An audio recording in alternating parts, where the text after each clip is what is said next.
What is up, everybody? Erin and I are getting ready to head out on a pretty amazing trip. Her best friend is getting married on Maui. So you can't just pop over to Maui for a wedding, so we will be there for a full week. Maui is a long way from Ohio, if you didn't know. So we're actually flying into Chicago, a little under 2 hours, and then 9 hours out to Hawaii. So I am actually having the hardest time I've ever had deciding what camera gear to bring. So for us, the schedule is going to look kind of like this. We're going to fly in, land in Maui. It'll be late afternoon. We are going to drive this couple-hour drive called the Road to Hana, which is supposed to be really pretty, but we're not going to really take our time on the way out. We're just going to get to our destination, which is a cabin in the national park.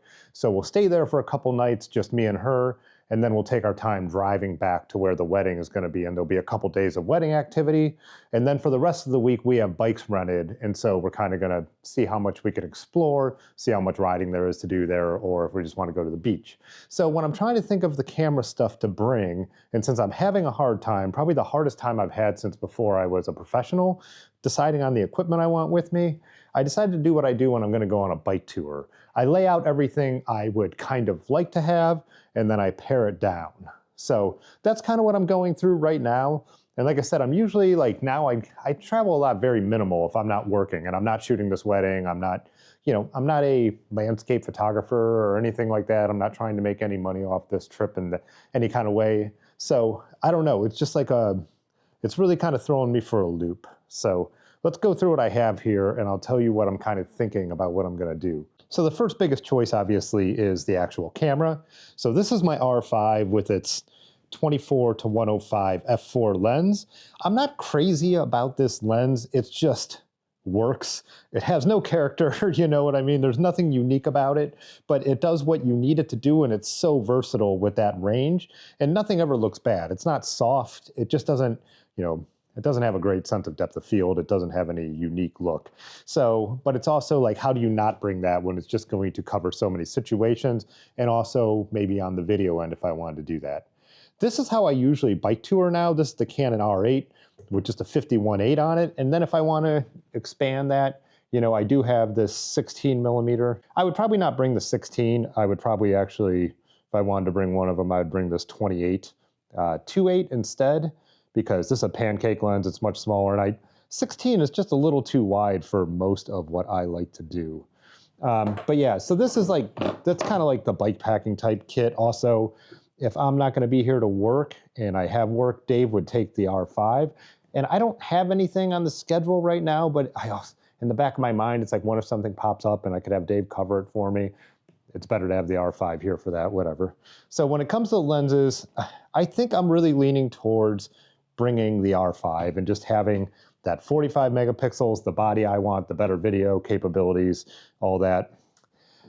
So if I just bring the 24 to 105, I was thinking I definitely want 1-second lens. This is a 35-1.4, and this lens just has such a cool look. It has its flaws, but it just, 35-1.4 is just something I really like, and that shallow depth of field and all that I just think is cool. This is the 16 to 35 2.8, and this is another lens that I enjoy having on me just for like fun creative stuff. And again, like I said, 16 is really wide, but when you have 16 to 35 and 2.8, I don't know, I like using this lens, and when I'm traveling, I carry this at night a lot. And then the big boy, 70 to 200, 2.8, and this would be the best lens to have. There is no doubt about it. I think there's a whole thing that used to be about, like, you shoot landscape, you shoot wide. I learned this from Rick, who I bought the studio from. The longer you can shoot, the better. And I feel like the Road to Hana with waterfalls sometimes off in the distance, and perspective of, I just love that compression when you're looking down a cool curvy road. So, but I just am not sure I want to deal with having a lens that big. Also for bike riding, I wouldn't really be bringing the bag where that lens could go with me when we're on the bikes. Again, 70 to 200. And even though I'm not shooting the wedding and I would never get in a wedding photographer's way, if I did, if it felt like there was a chance to take photos and I felt like I wouldn't be causing any scenes, again, like having that would be so cool. But I haven't been asked to do anything, and I am huge on not being in other photographers' way. I used to hate that when I first started out. Sometimes I'd be in an event and I would need to be grouping people up, and I am not the most outgoing person in the world. So if I have to walk around and be like, hey, can I make your picture? Because if you don't know this, if you shoot events, a lot of times people are standing in circles having their drink, and they're all just talking to each other.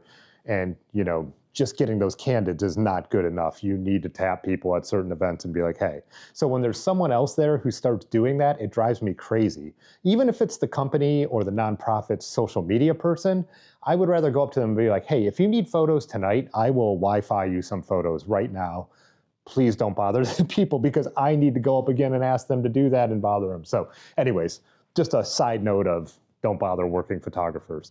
Even if you are a professional, when you're not doing professional work, stay out of their way. So that's a big deal to me. But that's also why I don't really think I need it for the wedding. But in the back of my head, it's like, man. And sometimes I've just been at like, and this is a small wedding, but things where like the wedding photographer like fulfills their obligation, then just, I'm supposed to be done at 10, I'm out. And when it's someone who's my friend, then in those cases, I don't mind stepping in and covering the rest of the thing. But I don't think I'm gonna bring the 70-200, even though it's the one I would want the most. I'm 90% on. I have my Hover Air. This is a drone I picked up. If you follow the bike channel, I've been using it a little bit. It's kind of what some people are calling selfie drones. They're really cool because you could just like put these things up and they will fly pretty much on their own. It'll just follow you. It's been winter, so I haven't had great chances to use it, but I'm already loving it. And then it also has this beacon thing that you can put on your handlebars really easy. And so you can see what the drone is seeing. You just mount that on your bars. It's super cool, so you never have to look back and make sure the drone is there. Plus you could also hit these tiny little joysticks on it and move where the drone is in relationship to you, and even fly the drone manually, which I haven't tried to do.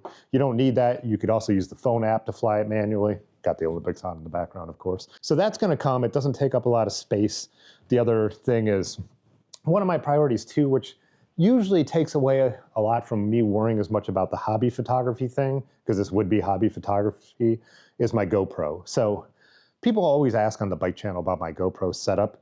This thing around here is just a windscreen. So when you're riding and I talk to the camera, it's just not that, that really helps with that. And then this is a Pro Standard mouth mount. And so how I shoot almost all my bike videos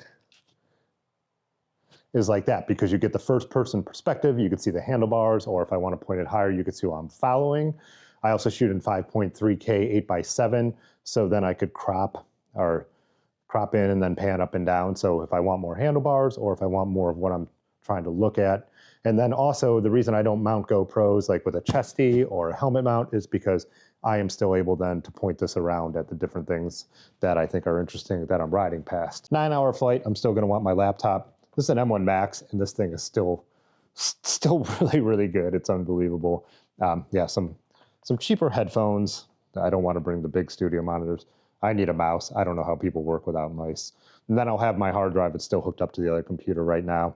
And obviously tons of other cables, the batteries and all that kind of stuff. So here's the stuff that I decided to eliminate. This is a 360 camera from Akaso. It's really cool, but I think the GoPro is just gonna have me covered for the biking stuff. I don't need it. A lot of times on the bike tours now, I will bring a second GoPro. I will mount it maybe even to the handlebars or just have it as a backup. Right now I have the hot shoe mount on here, or cold, well, it goes on a hot shoe, but there's no electrical connections. But this is nice because you can, you know, put it on the camera. So if I was gonna make some photography videos while I'm there, it's really good to get that perspective when you're shooting photos. You also have what this is seeing. But I don't know, I got the GoPro 12 now. My buddy Don sent it to me. And so when I was bringing 2 GoPros on the last trip, it was a little bit of redundancy because just in case something went wrong with my other one that was getting long in the tooth. Yeah, batteries, chargers, cables, wall plugs. So I think, yeah, eliminating the 360 camera, I think I'm eliminating this bad boy. One of the considerations too with bringing camera gear that I always say is leaving the R5 at home. One thing that's nice about it is that's the camera that pays my bills. So if something happens to the R8, you know, it sounds crazy for me to say at this point in my career, but something that is under $2,000 isn't as big of a deal as, even though the R5 doesn't cost this now, that cost me $3,800 when it was new. And if I replaced it, I'd be probably buying the R5 II, which is $4,200 now. So I've never had an incident with a camera, but there's a first time for everything. So I don't know. I'm really on the fence about the camera and lenses, but I'm leaning R5 24-105, either the 35-1.4 or just bringing the 50-1.8, because I just want just that shallow depth for like some unique shots, whether it's, you know, portraits of Aaron on the beach, or, you know, we're at some place where there's cool cats. I say that because Aaron brought up a place that we're probably going to stop at where one of the reviews said lots of cats here. So I don't know. There is one thing I forgot to bring up, which is what I'm recording on, the DJI Pocket 3. This thing is so, even though it frustrates me when I try to make videos like this once in a while, just because I get confused with the gimbal and flipping the camera around and whatever. It is so great for run and gun video and looks so much better than a GoPro, and is so much more convenient than using a full size camera. So it was one of those things where I'm like, do I want to throw that in there? And then I'm like, well, what would I really be using it for? I do feel like this is a situation where the light's should be good enough that the GoPro covers most of the stuff. And then if I do want to do some like really more quality video, I could just use the R5, use it in like the 120 FPS for super slow-mo. So the other thing I was really thinking I want the Pocket 3 for is if I want to do any VO stuff, because the wireless mic, not voiceover, actually live stuff. But also I will use stuff with wireless mics to just record a voiceover. So if I'm on the trip, say it's just pouring rain one evening and me and Aaron just decide to sit inside and have a drink or chill, then I will feel like maybe I'll work on something. So if I wanted to do a voiceover, this is a great thing to have, or do a vlog or whatever. But I don't know. And that also leads me to, so if I'm not going to do that, do I just bring my Rode Wireless Go mics and throw those in the bag? So I could hook up a mic to the Canon or directly to my laptop if I wanted to do that. So a couple more considerations that I forgot to even bring up amongst everything else I'm kind of thinking about. So this is going to be my personal item. This bag is branded National Geographic, but I've seen the company that actually makes these somewhere. But basically, you know, electronics will go in here in the padded situation, camera, extra lenses, probably hover air. Then in the top here, room for accessories. And then it also has a sleeve inside here for the laptop. And I really like this bag. I've had it for a long time because there's also, you could get to the laptop through here. So this will be the under the seat bag. And then I'm just bringing a carry-on. I'm not checking a bag. And what I'm doing to make this work better for myself is, so my little Peak Design sling bag is packed full of clothes right now, but I'm bringing that because that's what I'll ride my bike with if I want to bring the camera and more lenses with me. And then this, since we're renting bikes, is a bike bag. We are renting roadie style bikes, and I do not believe this place will be giving us any room to carry anything. So I'm bringing my own bag with my own headlights, my own pedals, my bike computer and all that stuff. So that will all go in there, and then I'll have all that stuff so I could ride my bike the way I want to ride my bike, not the way a roadie would pack for a bike trip. So yeah, that's one of the little tips is, usually when I'm on bike packing trips, I'm like, don't put a bunch of bags inside bags and waste space. It's the opposite since we're flying. Since I will want those bags, it'll be like a perfect situation to have those.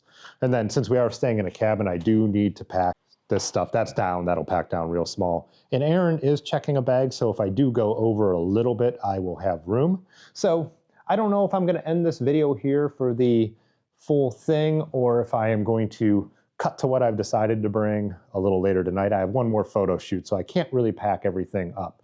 So we are leaving at 5 tomorrow morning, and I have a photo shoot at 6 tonight. So final decisions will be made after that. If this is the end, I will see you in the next video. I plan to post a number of bike videos from Hawaii, hopefully. And again, like I said, that kind of video making is priority, but there might be some photography stuff as well if it turns out to be something worth talking about. And I know some people are going to say, just enjoy your trip, don't even worry about it. And it's like, that's who I am. Before, you know, people go on trips to be photography trips. You know, there's people who are like, this is my once in a lifetime chance to go to Maui, and photography is what they're making it all about. They're going to get up and hit the good light at the right time. And that's not what I'm doing on this trip, which is why I'm a little less anxious about what I end up bringing, because I'm not going to be like, Aaron, we need to get up at 5 and get to this beach by sunrise and all that kind of stuff. It's going to be like, when we're doing things, what can I capture type trip. So anyways, yeah, I would not be happy with just my phone. I will use my phone just like everybody else does. I'll take photos with my phone, but I need to have at least one real camera with me. It's just which one. All right, see you in the next one.